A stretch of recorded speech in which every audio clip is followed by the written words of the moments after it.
बात करते हैं। मुख्यमंत्री आज मिर्जापुर के दौरे पर रहे। यहां पर उन्होंने मां विंध्यवासिनी देवी के दर्शन पूजन किए और फिर नवरात्र मेले की तैयारियों को लेकर मंदिर का निरीक्षण भी किया। साथ ही समीक्षा बैठक करके जरूरी दिशा निर्देश भी दिए हैं। मिर्जापुर के बाद लखनऊ पहुंची सीएम योगी ने लोक भवन में 555 कैलाश मानसरोवर यात्रियों को 1 लाख की आर्थिक मदद की है और सीएम योगी ने कहा कि धार्मिक स्थलों का विकास जरूरी है, साथ ही श्रद्धालुओं को अच्छी सुविधा देने की कोशिश की जा रही है। इसी से जुड़ी आपको रिपोर्ट दिखाते हैं।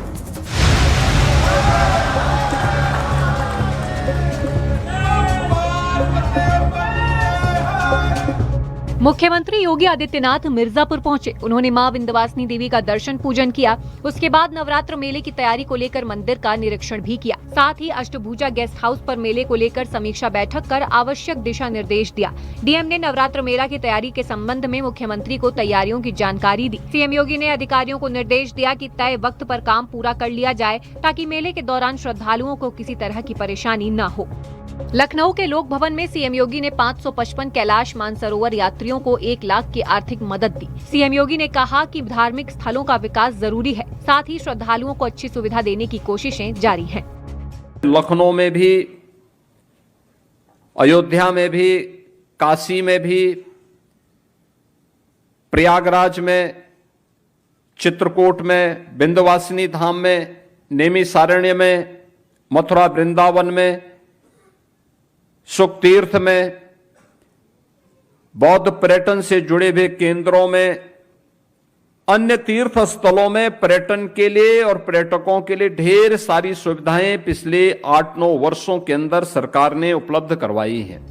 सीएम योगी ने कहा कि कैलाश मानसरोवर की यात्रा अब आसान होगी। आवश्यक दस्तावेजों के सत्यापन के बाद ये राशि सीधे उनके बैंक खाते में भेजी जाती है। तीर्थयात्रियों की सुविधा के लिए गाजियाबाद में कैलाश मानसरोवर भवन का निर्माण भी कराया गया है। यहाँ देश भर से आने वाले यात्रियों के लिए ट्रांजिट स्टे की व्यवस्था की गई है।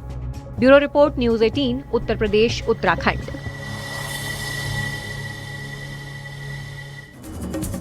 डिप्टी सीएम केशव प्रसाद मौर्य ने अखिलेश यादव पर निशाना साधा है। उन्होंने कहा है कि वो पश्चिम बंगाल में प्रचार करने जरूर जाएं, क्योंकि वो जहां जाते हैं बीजेपी की सीटें बढ़ जाती हैं। स्वामी प्रसाद मौर्य ने अखिलेश को लेकर कहा कि सपा का नेतृत्व कंफ्यूज है। अखिलेश दलितों के साथ साथ मुसलमानों के साथ में छलावा कर रहे हैं। मौलाना शहाबुद्दीन रिजवी ने भी अखिलेश यादव पर तंज कसा है। अखिलेश यादव जी भी पश्चिम बंगाल जरूर प्रचार करने जाएं। यद्यपि हमारी जीत इनके प्रचार से नहीं होनी है, हमारी पार्टी की अपनी ताकत के बल पर होनी है, जनता के आशीर्वाद से होनी है। लेकिन जब ये लोग प्रचार करने जाते हैं तो हमारी सीटों के नंबर बढ़ जाते हैं, हमारी जीत का अंतर बढ़ जाता है। और जैसे श्री अखिलेश यादव जी तेजस्वी यादव जी को मुख्यमंत्री बनाने गए, लेकिन उनकी हैसियत कम करके चले आए, तो मुझे पूरा विश्वास है कि अखिलेश यादव जी जरूर जाएंगे पश्चिम बंगाल और ममता दीदी की हैसियत को अपने बराबर में लाने की कोशिश करेंगे, नीचे लाने की कोशिश करेंगे। समाजवादी पार्टी का नेतृत्व खुद कंफ्यूज है। वो खुद अपने में स्पष्ट नहीं कर पा रही है कि हम यूजीसी का समर्थन करें या यूजीसी का विरोध करें। और यही कारण है कि खुल करके वो ना यूजीसी के समर्थन में आ रहे हैं ना विरोध में आ रहे हैं। तो इसकी वजह क्या हो सकती है? अब क्योंकि उन्हें तो बड़ा उम्मीद है कि हमें एससी एसटी ओबीसी कोई मतलब नहीं, हमें तो फॉरवर्ड मुख्यमंत्री बनाएगा। और इसे सवर्णों को खुश करने के लिए वो एससी एसटी ओबीसी के साथ हो रहे भेदभाव पर भी मौन है, चुप है। उनका पीडीए केवल धोखा है। उनका पीडीए का मतलब एससी एसटी ओबीसी की आंख में धूल झोंककर किसी तरीके से वोट लेना है।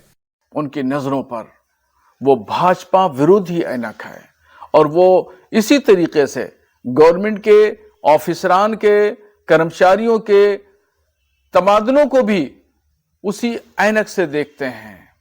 और अब अखिलेश यादव को फिक्र इन 5 राज्यों को नहीं करना चाहिए, इनको फिक्र अपने उत्तर प्रदेश की करना चाहिए कि उत्तर प्रदेश की जमीन इनके हाथों से खिसक रही है।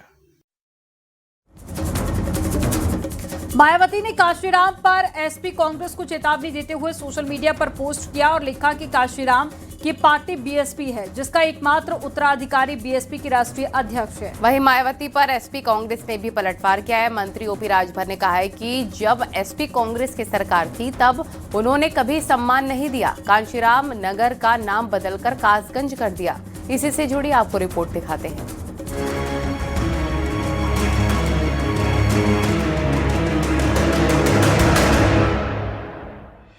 कांशीराम जयंती पर जहां मायावती ने बीएसपी का शक्ति प्रदर्शन किया, वहीं कांशीराम के नाम पर सियासत को लेकर मायावती अब समाजवादी पार्टी और कांग्रेस पर हमलावर हैं। मायावती ने सोशल मीडिया पर पोस्ट किया, एसपी और कांग्रेस पार्टियां दलित विरोधी पार्टियां हैं। विधानसभा चुनाव नजदीक आते ही कांशीराम के नाम पर सियासत हो रही है। कांग्रेस ने कांशीराम को कभी भारत रत्न नहीं दिया और अब दूसरी पार्टी की सरकार से भारत रत्न देने की मांग कर रही है। कांशीराम की पार्टी बीएसपी है, जिसकी एकमात्र उत्तराधिकारी बीएसपी के राष्ट्रीय अध्यक्ष हैं। कांग्रेस एसपी पार्टी का हमेशा से दोगला चाल चरित्र रहा है। एसपी कांग्रेस के दलित चमचे चुप रहें तो उनके लिए बेहतर होगा। ऐसे लोगों से दूरी बनाने के लिए ही कांशीराम ने चमचा युग नाम से अंग्रेजी में किताब भी लिखी है। कांग्रेस सांसद इमरान मसूद ने मायावती पर पलटवार कर कहा कि बहन जी जीरो पर खड़ी हैं, उन्हें समझदारी का काम करना चाहिए। तो बहन जी जिस तरह से भाजपा को अप्रत्यक्ष रूप से साथ देने की कोशिश कर रही हैं, उससे मिशन मूवमेंट टूटेगा, कुछ नहीं होगा। बहन जी जीरो पर आकर खड़ी होगी, उनको तो बताने का अधिकार ही नहीं है, उनको समझने का काम करना चाहिए। वो जीरो पर खड़ी हो गई। वहीं एसपी सांसद रामजी लाल सुमन ने कहा कि मायावती बीएसपी के बारे में सोचें, एसपी को नसीहत देने की जरूरत नहीं है। समाजवादी पार्टी अपने दायित्व को जानती है, हम किसको कब याद कर रहे हैं। मेरी उनसे प्रार्थना है कि मेहरबानी करके वो अपने दल के बारे में सोचे, समाजवादी पार्टी को नसीहत न दे तो ज्यादा अच्छा है। मायावती जी क्षेत्र में जाएं, लोगों से मिलें, हमारी खिलाफ करें, लोगों को समझाएं। अभी 2027 में चुनाव आने वाला, ये घर से कहीं निकलती नहीं है, इनका जनता से कोई मतलब नहीं है। क्यों बेचैन है ये, उनको क्या परेशानी है? ये तय हो जाएगा 2027 में कौन किसके साथ है। मंत्री ओपी राजभर का कहना है कि जब एसपी कांग्रेस की सरकार थी तब उन्होंने कभी सम्मान नहीं दिया। कांशीराम नगर का नाम बदलकर कासगंज कर दिया।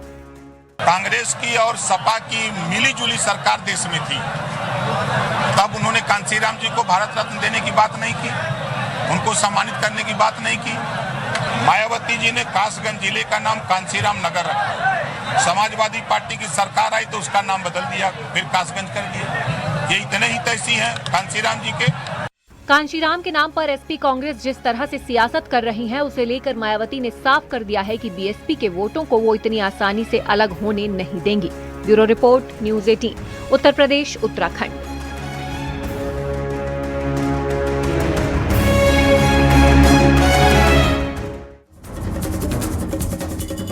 पाकिस्तान ने अफगानिस्तान पर हमला कर दिया है। अफगान सरकार का दावा है कि इस हमले में 400 से ज्यादा लोगों की मौत हुई है, जबकि 200 से ज्यादा लोग घायल हैं। अफगानिस्तान ने इसे आम लोगों पर हमला करार दिया है, जिसका बदला लेने की बात कही जा रही है। तो वहीं भारत में भी मौलानाओं ने पाकिस्तान पर निशाना साधा है। आपको इस रिपोर्ट में दिखाते हैं।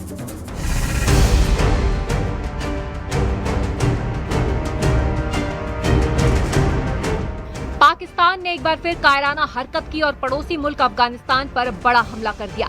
अफगान सरकार का दावा है कि इस हमले में 400 से ज्यादा लोगों की मौत हुई है, जबकि 200 से ज्यादा घायल हैं। रमजान के पाक महीने में पाकिस्तान की इस हरकत पर मौलानाओं ने निशाना साधा। इस्लाम का अपने को ठेकेदार बताने वाला पाकिस्तान रमजान में जिस तरीके से, वो भी अस्पताल के ऊपर, जिसपे कानूनन जुर्म है, जो यूनाइटेड नेशन है। अब मैं नहीं समझता हूं कि ये अक़वाम मुत्तहिदा क्या कर रहा है और कहाँ है, इसको तो मेरे ख्याल से ढूंढना पड़ेगा। ऐसे देश को मुसलमान देश कहना भी शर्मनाक है, जो रमजान जैसे पाक महीने में मुस्लिमों को टारगेट करता हो, और वो भी हॉस्पिटल्स में। अफगानिस्तान ने इसे आम लोगों पर हमला करार दिया है, जिसका बदला लेने की बात कही गई है। मुझे लगता है कि पाकिस्तान कहना ही नहीं चाहिए। जिस तरह से पाकिस्तान में आतंक पनप रहा है, जिस तरह से पाकिस्तान के लोग, पाकिस्तान की जो जनता परेशान है वहाँ के आतंकवादियों से, और पाकिस्तान किसी भी तरह से उन पर लगाम नहीं कस पा रहा है। ये खुला हुआ है, पहले से चला आ रहा है। वहीं देवबंदी उलेमा कारी इसहाक गोरा ने तमाम मुस्लिम मुल्कों और अंतर्राष्ट्रीय बिरादरी को इसे गंभीरता से लेने की अपील की है। पाकिस्तान जो हरकतें करता आया है, चाहे वो हिंदुस्तान के साथ हो, अभी अफगानिस्तान के साथ किया है, यकीनन काबिल मजम्मत है, और उसकी जितनी निंदा की जाए, घोर निंदा की जाए कम है। देर रात हुई एयर स्ट्राइक में पाकिस्तान ने काबुल के रिहेब सेंटर को टारगेट किया। पाकिस्तान का दावा है कि उन्होंने आतंकी ठिकानों को टारगेट किया, लेकिन तस्वीरें कुछ और ही बयां कर रही हैं। वहीं तालिबान का कहना है कि पाकिस्तान को इस कायराना हरकत का जवाब दिया जाएगा। Bureau report, news 18, Uttar Pradesh, Uttarakhand. Varanasi में माहौल बिगाड़ने की कोशिश की गई है। आरोप है कि मुस्लिम लड़कों ने इफ्तार में नॉनवेज बिरयानी खाई और साथ ही फिर नॉनवेज की जूठन गंगा नदी में फेंक दी। बीजेपी नेता की शिकायत पर पुलिस ने नाव पर सवार 14 मुस्लिम लड़कों को गिरफ्तार कर लिया है। देखिए।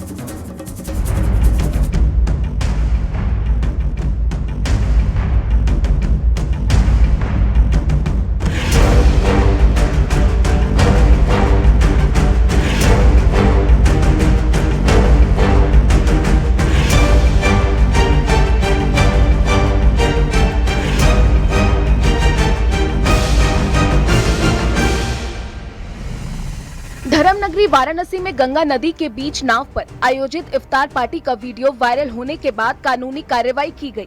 पुलिस ने 14 मुस्लिम युवकों को गिरफ्तार कर लिया है।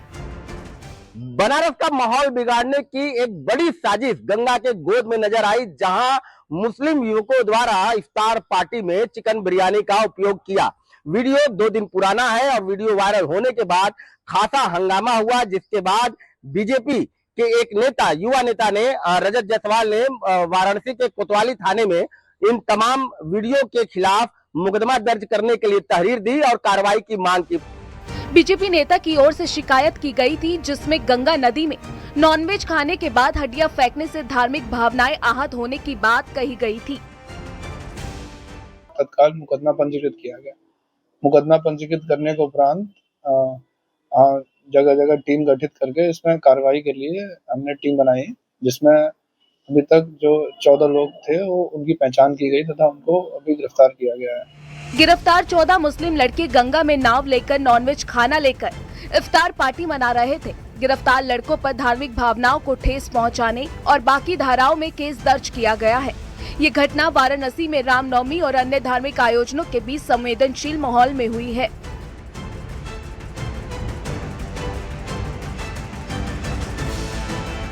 एक ये बड़ी साजिश भी कही जा रही है बनारस का माहौल बिगाड़ने के लिए। तमाम इसकी चर्चा भी जगह जगह पे हुई, लेकिन जिस तरीके से पुलिस ने इस पूरे मामले में कार्रवाई की है वो एक बड़ी बात है। माहौल बिगाड़ने की साजिश का और धार्मिक भावनाएं आहत होने के साजिश के आरोप में तमाम जो ये युवक है वो गिरफ्तार होकर के अब पुलिस इनको जेल भेज चुकी है। कैमरामैन पंकज सिन्हा के साथ मैं रवि पांडे, न्यूज़ 18 वाराणसी। और हैदराबाद के इस्लामिक स्कॉलर सैयद अयूब ने भड़काऊ बयान दिया है। यूपी के मुसलमानों को सड़क पर नमाज पढ़ने के लिए उकसाया है। इस्लामिक स्कॉलर सैयद अयूब ने इशारों में सीएम योगी के लिए अभद्र भाषा का इस्तेमाल किया, जिस पर संतों ने कड़ा ऐतराज जताया। आपको रिपोर्ट में दिखाते हैं।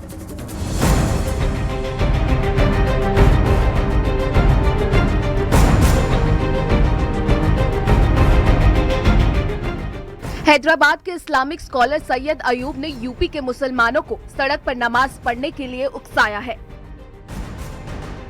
साथ ही उन्होंने इशारों में सीएम योगी के लिए अभद्र भाषा का इस्तेमाल किया।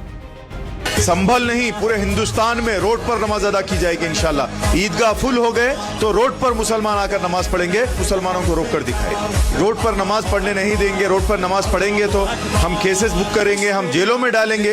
ये धमकियां दूसरों को दे लेना, मुसलमान ये धमकियों से डरने वाला नहीं है। इंशाअल्लाह बड़ी तादाद में ईद की नमाज अदा की जाएगी। इसके अलावा सैयद अयूब ने कहा कि सड़कों पर होली मनाई जाती है, लेकिन मुसलमानों के नमाज पर तकलीफ क्यों होती है।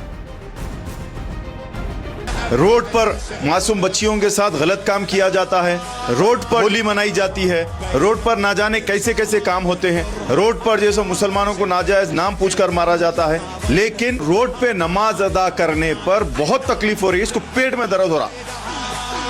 इतनी तकलीफ क्यों है रे भाई तेरे को मुसलमानों से, समझ में नहीं आता। ये हिंदुस्तान में जितना हक तेरा है उतना हक मेरा भी है। वहीं कांग्रेस सांसद इमरान मसूद ने ईद की नमाज को लेकर कहा कि सड़क पर नमाज ना पढ़ें, मस्जिद या ईदगाह में नमाज पढ़ें। सड़क पर नमाज मत पढ़े, मस्जिदों में नमाज पढ़े, ईदगाह में नमाज पढ़े। जबरदस्ती मत करे। क्यों कर रहे हैं जबरदस्ती? ईद का त्योहार खुशियों का त्योहार, इसमें जबरदस्ती का क्या मतलब है? 2 बार नमाज हो सकती है। नमाज में कोई पाबंदी है कि नमाज एक ही बार होगी? एक बार खत्म हुई, दूसरी बार कर लो नमाज। ये कौन सी बात है? इस्लाम में इतनी रियायतें हैं कि किसी चीज की गुंजाइश ही नहीं है। ब्रज के संतों ने हैदराबाद के इस्लामिक स्कॉलर सैयद अयूब के सोशल मीडिया पर सीएम योगी को सीधे चुनौती देने और सड़क पर नमाज पढ़ने के बयान पर कड़ी आपत्ति जताई है। अयूब के बच्चे से पूछना चाहता हूं कि सड़कें क्या मुसलमानों के बाप की हैं क्या? आज तुम कहते हो कि सड़कों पर हम नमाज पढ़ेंगे, कल को कहोगे कि हम हिंदुओं के घरों में जाकर के नमाज पढ़ेंगे। ये कौन सी तुम्हारी दादागिरी है? जो योगी के लिए गलत बोले तो आप बताइए कि आपकी विचारधाराएं कैसी हैं? आप नमाज मंदिर के मस्जिद के अंदर करेंगे कि बाहर करेंगे? भाई आपकी देव और भगवान या खुदागी भी तो एक तामील और इजाजत और साफ सफाई की व्यवस्था रहती है, तो रोड पे करने में तो आपको ही प्रॉब्लम होगी। तो सबसे बड़ी बात है कानून के दायरे में रह के कुछ कार्य किए जाएं। इस्लामिक स्कॉलर सैयद अयूब ने धमकी देते हुए कहा कि किसी की हिम्मत हो तो मुसलमानों को सड़क पर नमाज पढ़ने से रोक कर दिखाएं। धमकियों से मुसलमान डरने वाले नहीं हैं। वहीं हिंदू धर्म गुरुओं ने इस बयान पर कड़ा एतराज जताया है। Bureau report, news 18 UP Uttarakhand.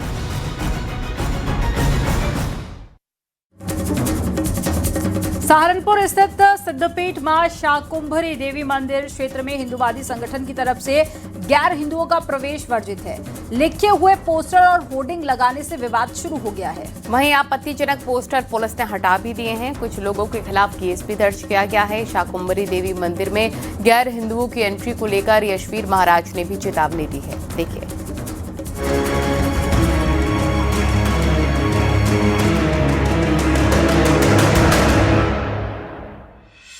Saharanpur Shakambhari देवी सिद्धपीठ में लगने वाले मेले में गैर हिंदुओं की एंट्री को लेकर बजरंग दल ने बैन की मांग की है। बजरंग दल के प्रांत संयोजक हरीश कौशिक ने इसे लेकर अपने साथियों के साथ प्रदर्शन भी किया। उनकी मांग है कि मेले में आने वाले हर शख्स की आधार कार्ड के जरिए पहचान की जाए। नवरात्रि के पूरे मेले के दौरान जितना भी यहाँ पर व्यापार होगा उसका भी आर्थिक लाभ कहीं न कहीं हिंदू समाज को मिले।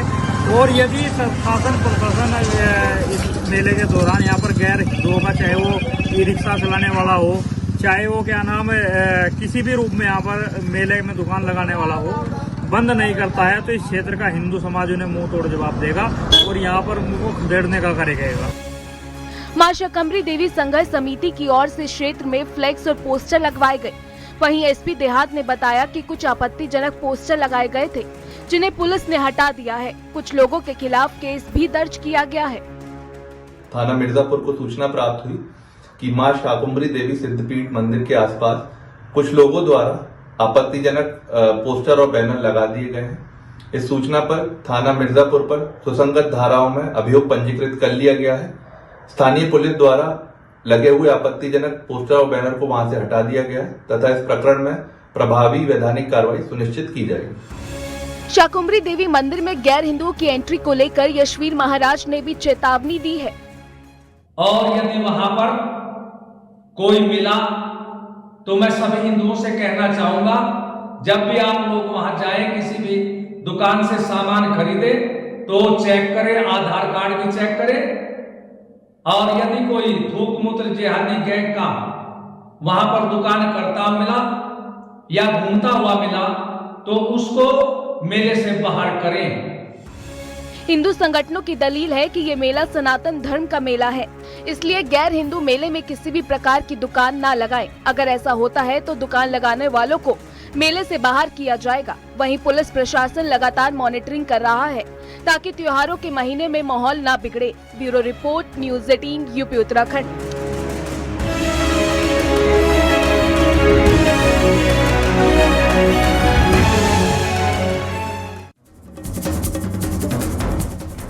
और लखनऊ के 5 स्टार होटल में क्रिकेटर कुलदीप यादव और वंशिका चड्ढा की ग्रैंड रिसेप्शन हो रही है। सीएम योगी ने वर वधू को आशीर्वाद दिया है। ये रिसेप्शन सेरेमनी लखनऊ के सेंट्रम होटल में हुआ है। मुख्यमंत्री योगी आदित्यनाथ भी नए कपल को आशीर्वाद देने के लिए पहुंचे। कुलदीप ने योगी आदित्यनाथ के पैर छूकर आशीर्वाद भी लिया।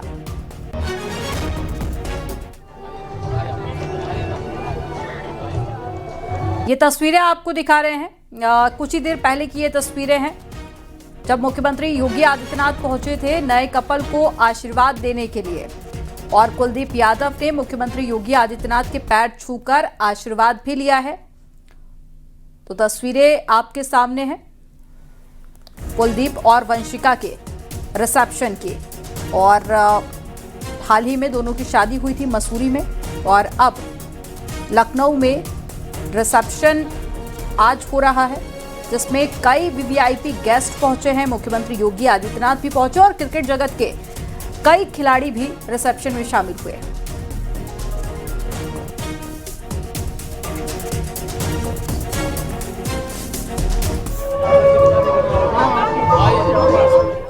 रिसेप्शन में कुलदीप और Vanshika Rolls Royce vintage car में पहुंचे थे और इसके लिए दिल्ली से खास तौर पर 1960 मॉडल की रोल्स रॉयल कार मंगवाई गई थी। इस रिसेप्शन में कुलदीप और वंशिका ट्रेडिशनल लुक में भी नजर आए और कुलदीप ने ब्लैक कलर का बंद गला सूट पहना है, वंशिका ने क्रीम कलर की स्टोन वाली साड़ी पहनी हुई है। इस रिसेप्शन में क्रिकेट और राजनीतिक जगत की कई बड़ी हस्तियां शामिल हुई। एसपी अध्यक्ष अखिलेश यादव भी इस रिसेप्शन में पहुंचे हैं। पूर्व क्रिकेटर शिखर धवन, रविंद्र जडेजा और यशस्वी जायसवाल सहित टीम इंडिया के हेड कोच गौतम गंभीर भी कार्यक्रम में पहुंचे। हाई प्रोफाइल मेहमानों के चलते होटल परिसर और आसपास सुरक्षा व्यवस्था कड़ी कर दी गई है।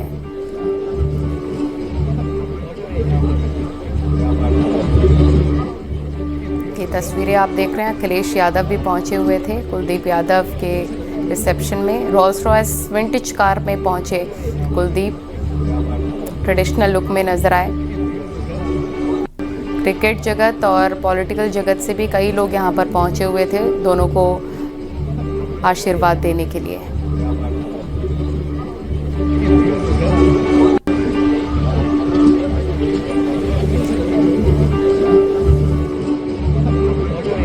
भारतीय क्रिकेट टीम के स्टार स्पिनर कुलदीप यादव के इस ग्रैंड रिसेप्शन में कई वीवीआईपी मेहमानों के आने की संभावना को देखते हुए सुरक्षा के बेहद कड़े इंतजाम किए गए हैं। सूत्रों के मुताबिक